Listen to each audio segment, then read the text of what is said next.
एवं साधक प्रमाणाभावेन अनिर्वचनीयं निरस्य बाधकेनापि निराचष्टे न च इति वाक्यस्य एवं अवतारिका टीकायामस्ति।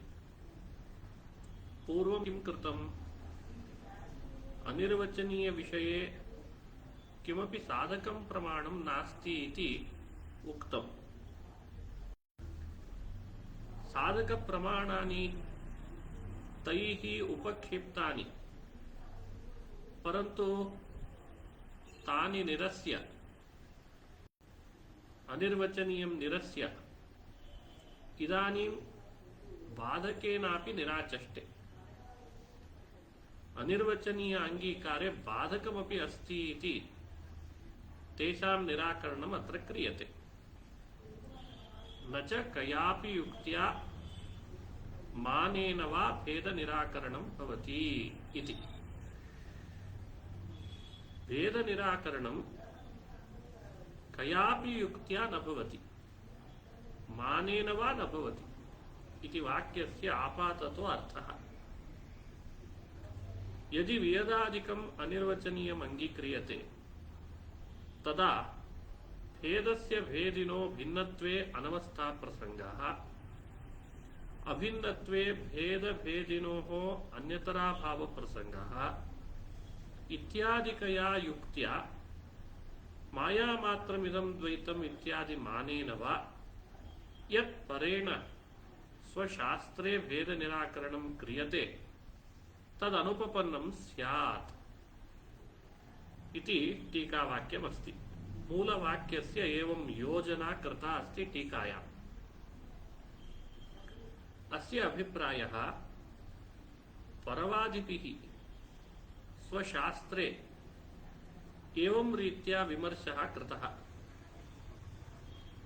भेदस्य भेदिनः भिन्नत्वं वा अभिन्नत्वं वा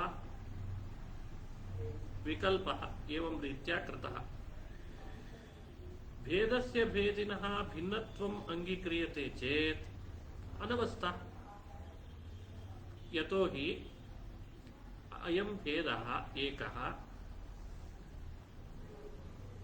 अयं च भेदी, भेदिनः सकाशात् अस्य च भेदस्य मध्ये पुनः एकः भेदः आवश्यकः।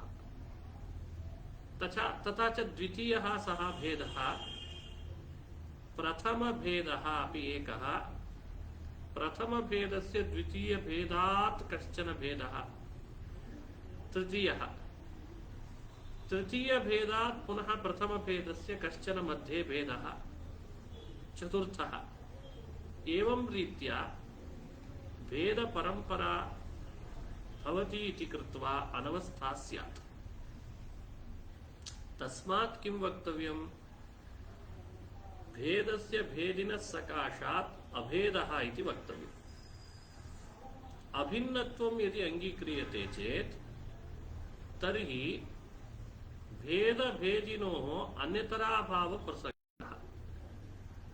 पश्यतु, अयं भेदः भेदिनः सकाशाच्च भेदस्य अभेदः इति अंगीक्रियते चेत् भेदी अयं भेदिना साकम् अभिन्नः जातः। तर्हि भेदी अस्ति भेदः नास्ति इति वक्तव्यम्, अथवा भेदः अस्ति भेदी नास्ति इत्येव वक्तव्यम्, यतो हि अभिन्नः। एवं भेदस्य च अभाव प्रसंगः, भेदिनश्च अभाव प्रसंगः स्यात् इत्यादिकया युक्त्या स्वशास्त्रे परेण निराकरणं कृतमस्ति, भेद निराकरणम्। एवमेव मायावादिभिः मायामात्रमिदं द्वैतम् अद्वैतं परमार्थतः इत्यादि श्रुतिवाक्येन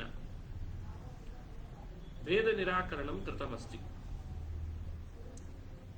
यदि इदानीं वेदादि समस्त प्रपंचस्य अनिर्वचनीयत्वम् अंगीक्रियते ತರ್हि ಏತತ್ ಸರ್ವಂ ಯತ್ ಪರೇಣ ಕೃತಂ ಸ್ವಶಾಸ್ತ್ರೇ ಏತತ್ ಸರ್ವಂ ಇತ್ಯಸ್ಯ ಭೇದ ನಿರಾಕರಣಂ ಶ್ರುತಿವಾಕ್ಯೇನ ಯುಕ್ತ್ಯಾ ಚ ಯತ್ ಭೇದ ನಿರಾಕರಣಂ ಸ್ವಶಾಸ್ತ್ರೇ ಪರೇಣ ಕೃತಂ ತದನುಪಪನ್ನಂ ಸ್ಯಾತ್ ಇತಿ ಅತ್ರ ಆಪಾದನಂ ಭಗವತ್ಪಾದೈಃ ಪ್ರತಿವಾದಿನಂ ಪ್ರತಿ ಕ್ರಿಯತೆ. ಕನ್ನಡದಲ್ಲಿ ಹೇಳೋದಾದ್ರೆ ನೋಡಿ, ಹಿಂದೆ ಸಾಧಕ ಪ್ರಮಾಣ ಇಲ್ಲದ ಕಾರಣ ಅನಿರ್ವಚನೀಯವನ್ನು ಒಪ್ಪಲಿಕ್ಕೆ ಬರಲ್ಲ ಅಂತ ಅನಿರ್ವಚನೀಯವನ್ನು ನಿರಾಸ ಮಾಡಿದರು. ಈಗ ಬಾಧಕವನ್ನು ಹೇಳಿಯೂ ಅವರನ್ನು ನಿರಾಸ ಮಾಡ್ತಾರೆ, ಅನಿರ್ವಚನೀಯ ಒಪ್ಪಲಿಕ್ಕೆ ಬರಲ್ಲ ಅಂತ. ಬಾಧಕ ಏನು? ಭೇದ ನಿರಾಕರಣೆಯನ್ನ ಪರಶಾಸ್ತ್ರದಲ್ಲಿ ಮಾಡಿದ್ದನ್ನು ನಾವು ನೋಡ್ತೇವೆ. ಹೇಗೆ ಮಾಡಿದಾರವರು? ಭೇದವನ್ನ ಭೇದಿಗಿಂತಲೂ ಅಭಿನ್ನನೋ ಅದು ಭಿನ್ನನೋ ಅಭಿನ್ನನೋ ಅಂತ ವಿಕಲ್ಪ ಮಾಡ್ತಾರೆ. ಭೇದ ಭೇದಿಗಿಂತಲೂ ಅಭಿನ್ನ ಭಿನ್ನ ಅಂತ ಒಪ್ಪಿಕೊಳ್ಳಿಕ್ ಬರೋದಿಲ್ಲ, ಅನವಸ್ಥಾ ಬರ್ತದೆ ಅಂತ ಹೇಳ್ತಾರೆ. ಯಾಕೆ ಅಂದ್ರೆ ಭೇದ ಭೇದಿಗಿಂತಲೂ ಭಿನ್ನ ಆದ್ರೆ ಮಧ್ಯದಲ್ಲಿ ಒಂದು ಭೇದ ಬರ್ತದೆ. ಆ ಮಧ್ಯದಲ್ಲಿ ಹುಟ್ಟುಕೊಂಡ ಆ ಭೇದಕ್ಕೂ ಮೊದಲನೇ ಭೇದಕ್ಕೂ ಮಧ್ಯದಲ್ಲಿ ಮತ್ತೊಂದು ಭೇದ, ಹೀಗೆ ಅನವಸ್ಥಾ ಬರ್ತದೆ. ಅದಕ್ಕೆ ಭೇದಕ್ಕೂ ಭೇದಿಗೂ ಭೇದ ಒಪ್ಲಿಕ್ಕೆ ಬರಲ್ಲ. ಭೇದಕ್ಕೂ ಭೇದಿಗೂ ಅಭೇದ ಒಪ್ಪಿಕೊಂಡ್ರೆ ಒಂದ ಭೇದ ಉಳಿಬೇಕು, ಒಂದ ಭೇದಿ ಉಳಿಬೇಕು. ಎರಡರೊಳಗೆ ಒಂದು ಉಳಿತದೆ, ಇನ್ನೊಂದು ಉಳಿಯದೇ ಇದ್ದಂಗೆ ಆಗ್ಬೇಕಾಗ್ತದೆ ಅಂತ ತಾವೇ ವಿಕಲ್ಪ ಮಾಡಿಕೊಂಡು ತಾವೇ ದೋಷವನ್ನು ಹೇಳಿ ಅಂತೂ ಭೇದ ನಿರಾಕರಣೆ ಮಾಡಿದ್ದಾರೆ ಯುಕ್ತಿಯಿಂದ. ಇನ್ನೊಂದು ಮಾಯಾ ಮಾತ್ರಮಿದಂ ದ್ವೈತಂ ಅನ್ನೋ ಮೊದಲಾದ ವಾಕ್ಯಗಳನ್ನು ಉದಾಹರಿಸಿ ತಮ್ಮ ಶಾಸ್ತ್ರಗಳಲ್ಲಿ ತಾವು ಭೇದ ನಿರಾಕರಣೆಯನ್ನು ಮಾಡಿದ್ದಾರೆ. ಈಗ ವಾಕ್ಯಾರ್ಥ ಮಾಡುವಾಗ ವೇದಾದಿ ಪ್ರಪಂಚವು ಅನಿರ್ವಚನೀಯ ಅಂತ ಇದ್ದಕ್ಕಿದ್ದ ಹಾಗೆ ಈ ವಿಷಯ ಪ್ರಸ್ತಾಪ ಮಾಡಿದರು ಭಗವತ್ಪಾದರ ಮುಂದೆ. ಅದಕ್ಕೆ ಭಗವತ್ಪಾದ ಹೇಳ್ತಾರೆ, ನಿಮ್ಮ ಶಾಸ್ತ್ರಗಳಲ್ಲಿ ವೇದಾದಿ ಪ್ರಪಂಚವನ್ನ ಅನಿರ್ವಚನೀಯ ಅಂತ ನೀವು ಇಲ್ಲಿ ಈಗ ಒಪ್ತೇನೆ ಅಂತ ಹೇಳಿಬಿಟ್ರೆ ಭೇದ ನಿರಾಕರಣೆ ಮಾಡಿದ್ದು ಸರಿ ಹೋಗಲ್ಲ. ಯುಕ್ತಿಯಿಂದ ಪ್ರಮಾಣ ವಾಕ್ಯದಿಂದ ಭೇದ ನಿರಾಕರಣೆ ಮಾಡಿದ್ದೀರಿ, ಅದು ಅನುಪಪನ್ನವಾಗ್ತದೆ ಅಂತ ಭಗವತ್ಪಾದರು ಅವ್ರ ಮೇಲೆ ಬಾಧಕ ತೋರಿಸ್ತಾ ಇದ್ದಾರೆ.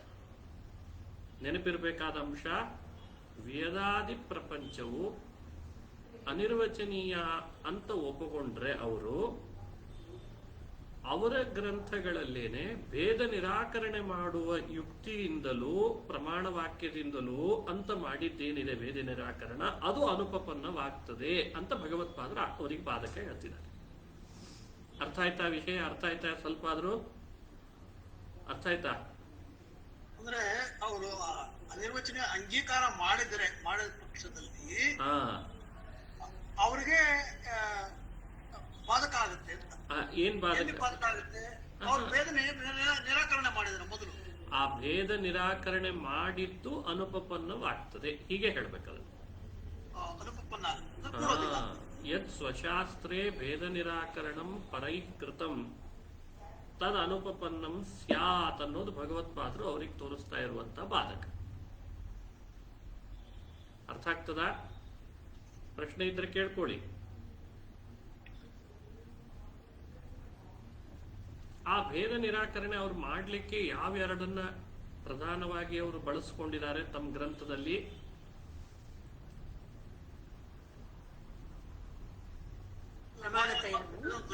ಇದು ಮಾಂಡುಕೋಪನಿಷತ್ತು ತಗೊಂಡಿದ್ದಾರೆ. ಮಾಂಡೂಕ್ಯೋಪನಿಷತ್ತಿನ ವಾಕ್ಯವನ್ನು ಅದಕ್ಕಿಂತ ಮೊದಲು ಅನವಸ್ಥಾ ದೋಷ ಬರುತ್ತೆ ಅಂತ ಯುಕ್ತಿ ಅನ್ಬೇಕು. ಅದನ್ನ ಬರೀ ಅನವಸ್ಥಾ ದೋಷ ಅಲ್ಲ, ಯುಕ್ತಿ ಅನ್ಬೇಕು. ಯುಕ್ತಿ ಯಾವುದು ಅಂತ ಕೇಳಿದಾಗ ಮತ್ ಪುನಃ ಅದರೊಳಗೆ ಭೇದವೋ ಅಭೇದವೋ ಅಂತ ವಿಕಲ್ಪ ಮಾಡಿ ಹೇಳುವಂತ ಭಾಗ ಅಂತ ಇಷ್ಟು ಹೇಳಿದ್ರೆ ಸಾಕು. ಅವರು ಅವರ ಗ್ರಂಥದಲ್ಲಿ ಭೇದ ನಿರಾಕರಣೆ ಮಾಡಿದ್ದಾರೆ. ಮಾಡುವಾಗ ಯುಕ್ತಿಯಿಂದಲೂ ಆ ಮಾಂಡೂಕ್ಯ ಉಪನಿಷತ್ತು ಮೊದಲಾದ ವಾಕ್ಯದಿಂದಲೂ ಮಾಡಿದ್ದಾರೆ. ಮಾಡಿದ ಆ ಭೇದ ನಿರಾಕರಣ ಈಗ ಅನುಪಪನ್ನವಾಗಬೇಕಾಗ್ತದೆ. ವಿಯದಾದಿ ಪ್ರಪಂಚವು ಅನಿರ್ವಚನೀಯ ಅಂತ ಅವರು ಒಪ್ಪೋದಾದ್ರೆ ಇಷ್ಟು ಹೇಳ್ತಿದ್ದಾರೆ. ಸರಿಯಾಗಿ ಅರ್ಥ ಆಯ್ತಾ? ಇದೇ ಬಾಧಕ ಅವರಿಗೆ ಕೊಟ್ಟದ್ದು. ಈಗ ಇದ್ರ ಮೇಲೆ ಏನ್ ಪ್ರಶ್ನೆ ಕೇಳ್ಬೋದು? ಈ ಬಾಧಕ ಹೀಗೆ ಹೇಳಿದ್ರು ಅಂತಾದಾಗ ಅದನ್ನು ತೋರಿಸ್ತಾರೆ ಟೀಕಾರಾಯರು. ಅಲ್ರಿ, ಭೇದ ನಿರಾಕರಣೆಯನ್ನು ಅವ್ರು ಮಾಡುವಾಗ ಎರಡನ್ನ ಪ್ರಧಾನವಾಗಿ ಇಟ್ಕೊಂಡು ತಾನೇ ಮಾಡಿರೋದು. ಯಾವೆರಡರ ಸಪೋರ್ಟ್ ಇಂದ? ಒಂದು ಯುಕ್ತಿ, ಶ್ರುತಿ. ಆ ಯುಕ್ತಿ ಪ್ರಮಾಣ ಅಂತ ಆದ್ಮೇಲೆ ನಿರಾಕರಣೆ ಮಾಡಿದ್ ಸರಿನೇ ಇದೆ ಅಂತ ಆಗ್ತದೋ ಇಲ್ಲ?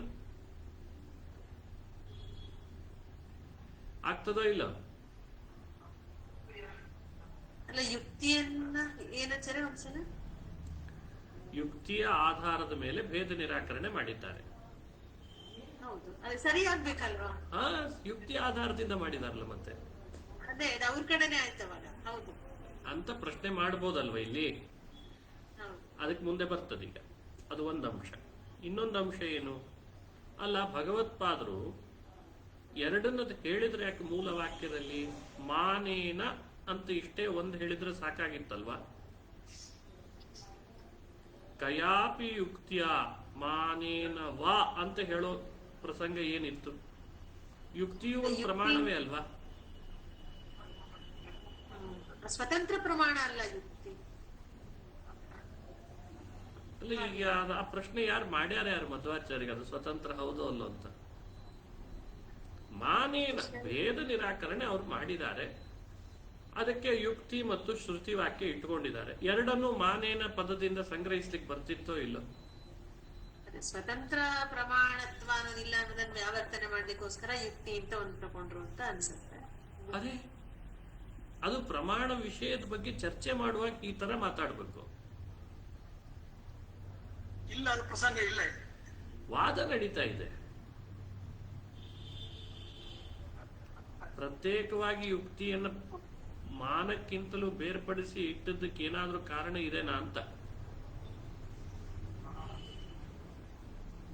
ಅದಕ್ಕೆ ನೋಡಿ, ಕೆಳಗೆ ಪ್ರಶ್ನೆ ತಗೊಂಡಿದ್ದಾರೆ ಟೀಕಾದಲ್ಲಿ. ಈಗ ನಾನು ಯುಕ್ತೇ ಮಾನತ್ವೇ ಕಥಂ ಪೃಥಕ್ ಗ್ರಹಣಂ ಅಮಾನತ್ವೇ ಕಥಂ ನಿರಾಕರಣಾಂಗತ್ವಂ ಪಶ್ಯತು.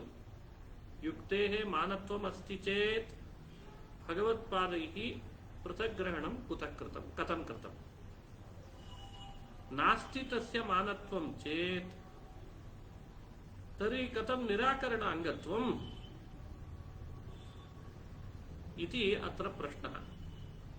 इति चेदित्थं युक्तिः आगम इति कर्तव्यतात्वेन स्वयं अमानमपि निराकरणाद्यंगं भवति इति परेण अंगीकृतं तदनुवादः च अयम् इति पश्यतु. युक्तिः आगम इति कर्तव्यतात्वेन स्वयं अमानमपि प्रत्यक्षस्य युक्तेः आगमस्य च प्रामाण्यम् अस्माभिस्तु अंगीकृतं सत्यं किल? परन्तु परेण किम् अंगीकृतम्? अत्र च वादः प्रचलति. वादः प्रचलति. परेण यद् अंगीकृतं तस्यापि अनुवादः अत्र भवति. स्वयं अमानम् इति कर्तव्यतात्वेन युक्तेः आगम इति कर्तव्यतात्वेन युक्तेः मानता तैः नांगीकृता. निराकरणाद्यंगं भवति इति तु परैः अंगीकृतं.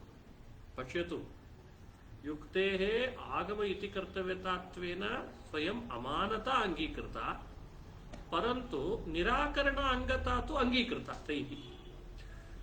तदभिप्रायेण भगवत्पादैः तस्य अनुवादः अत्र कृतः. ಕನ್ನಡದಲ್ಲಿ ಹೇಳೋದಾದ್ರೆ, ಭಗವತ್ಪಾದರ ವಚನವನ್ನು ಗಮನಿಸಿದ್ರೆ ಯುಕ್ತಿಯನ್ನು ಪ್ರತ್ಯೇಕವಾಗಿ ಹೇಳಿದ್ದಂತೂ ಸ್ಪಷ್ಟವಾಗಿ ಕಾಣಿಸ್ತದೆ. ಅಲ್ಲಿ ಏನು ಪ್ರಶ್ನೆ? ಯುಕ್ತಿ ಪ್ರಮಾಣವೇ ಆಗೋದಾದ್ರೆ ಪ್ರತ್ಯೇಕವಾಗಿ ಗ್ರಹಣ ಮಾಡಿದ್ಯಾಕೆ ಭಗವತ್ಪಾದರು? ಇಲ್ಲಿ ಪ್ರಮಾಣವೇ ಅಲ್ಲ ಅಂತ ಆಗೋದಾದ್ರೆ ನಿರಾಕರಣ ಅಂಗ ಆಗೋದಾದ್ರೂ ಹೇಗೆ? ಈ ಎರಡು ವಿಕಲ್ಪ ಬರ್ತದೆ. ಈ ಎರಡಕ್ಕೂ ಉತ್ತರ ಹೇಗೆ ಕೊಟ್ಟರು ಟೀಕಾರಾಯರು ಅಂದ್ರೆ, ಇದು ಪರಮತದ ಅನುವಾದ ಆದ್ರಿಂದ ಇಲ್ಲಿ ನಾವು ಈ ತರದ ಪ್ರಶ್ನೆ ಮಾಡುವ ಅವಶ್ಯಕತೆ ಇರಲಿಲ್ಲ ಅಂದ್ಬಿಟ್ರು. ಪರಮತ ಏನ್ ಹೇಳ್ತದೆ ಅದು ಗೊತ್ತಿರಬೇಕು. ಅದು ಆ ಯುಕ್ತಿಯನ್ನ ಅಮಾನ ಅಂತ ಹೇಳಿ ಹೇಳ್ತದಂತೆ. ಮಾನದ ಕೋಟಿಯಲ್ಲಿ ಯುಕ್ತಿಯನ್ನು ಅವ್ರು ಸೇರಿಸ್ಕೊಂಡಿಲ್ಲ. ಯಾಕೆ ಸೇರಿಸ್ಕೊಂಡಿಲ್ಲ? ಆಗಮ ಇತಿ ಕರ್ತವ್ಯತಾತ್ವೇನ ಅದು ಸ್ವಯಂ ಪ್ರಮಾಣ ಅಂತ ಒಪ್ಪಿಕೊಳ್ಳಿಲ್ಲ ಅವರು. ನೋಡಿ, ಯುಕ್ತಿ ಆಗಮ ಇತಿ ಕರ್ತವ್ಯತಾತ್ವೇನ ಸ್ವಯಂ ಅಮಾನಮಪಿ. ಅಮಾನಮಪಿ ಅಂದ್ರೆ ಅರ್ಥ ಆಗ್ತದಲ್ಲ ನಿಮಗೆ? ಸ್ವಯಂ ಅಪ್ರಮಾಣ ಅಂತ ಆದರೂ ನಿರಾಕರಣೆ ಮಾತ್ರ ಅಂಗವಾಗಿ ತಗೊಳ್ಬಹುದು. ಅಪ್ರಮಾಣ ಅಂದ್ರೆ ನಿರಾಕರಣೆ ಮತ್ತೆ ಬರುತ್ತೆ. ಏನ್ ಮಾಡೋಣ?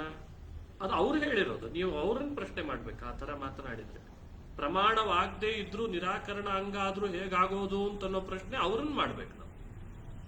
ಆಗಮ ಇತಿ ಕರ್ತವ್ಯತಾತ್ವೇನ ಪ್ರಮಾಣ ಅಲ್ಲ, ಪ್ರಮಾಣ ಅಲ್ಲ, ಪ್ರಮಾಣ ಅಲ್ಲ, ಅದೊಂದು ಕರಣ ಅಲ್ವಾ? ನಿರಾಕರಣ ಅಂಗ. ವಾದ ಮಾಡುವಾಗ ನಿರಾಕರಣೆ ಯಾರ್ದನ್ನಾದ್ರೂ ಮಾಡ್ಲಿಕ್ಕೆ ಹೊರಟ್ರೆ ಅದಕ್ಕದು ಅಂಗನೇ ಅಂತೆ ಮತ್ತವಾಗ. ಅದೇ ಶ್ರುತಿಯಲ್ಲಿ ಉಕ್ತವಾದದ್ದನ್ನ ಸಮರ್ಥನೆ ಮಾಡ್ಲಿಕ್ಕೆ ಇದೊಂದು ಕರಣ. ಸಮರ್ಥನೆ ಮಾಡ್ಲಿಕ್ಕೆ ಹೇಳಲ್ಲ ಅವರು. ಸಮರ್ಥನೆ ಪ್ರಶ್ನೆನೇ ತೆಗೆಯಲ್ಲ. ಇನ್ನೊಬ್ಬರನ್ನ ಇನ್ನೊಂದು ವಿಷಯದಲ್ಲಿ ನಿರಾಕರಣೆ ಮಾಡ್ಲಿಕ್ಕೆ ಅದನ್ನ ಅಂಗವಾಗಿ ಉಪಯೋಗಿಸ್ಕೊತೀವಿ. ಹಾಗಾದ್ರೆ ಶ್ರುತಿ ವಾಕ್ಯವನ್ನ ಇಟ್ಕೊಂಡು ಇನ್ನೊಬ್ಬರನ್ನ ನಿರಾಕರಣೆ ಮಾಡುವ ಸಂದರ್ಭದಲ್ಲಿ ಇದನ್ನ ಶ್ರುತಿ ವಾಕ್ಯ ಬರಲೇಬೇಕು ಅಂತ ಹೇಳೂ ಇಲ್ಲ. ಶ್ರುತಿ ವಾಕ್ಯ ತರಬೇಕು ಅಂತ ಹೇಳಿ ಅದೇ ಸ್ವಯಂ ಅಮಾನಮಪಿ.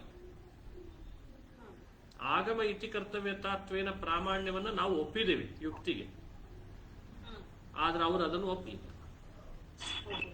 ಸಮರ್ಥನೆಗೆ ಬೇಕಾಗಿಲ್ಲ, ನಿರಾಕರಣೆ ಮಾತ್ರ ಬೇಕಷ್ಟೇ. ನಿರಾಕರಣೆಗೆ ಬೇಕು ಅಷ್ಟೇ ಅದರ ಕೆಲಸ. ಯಾಕೆ ಅದಕ್ಕಿಂತ ಹೆಚ್ಚು ಅದಕ್ಕೆ ಗೌರವ ಕೊಡಬೇಕು ಅಂತ ಅವ್ರ ವಾದ.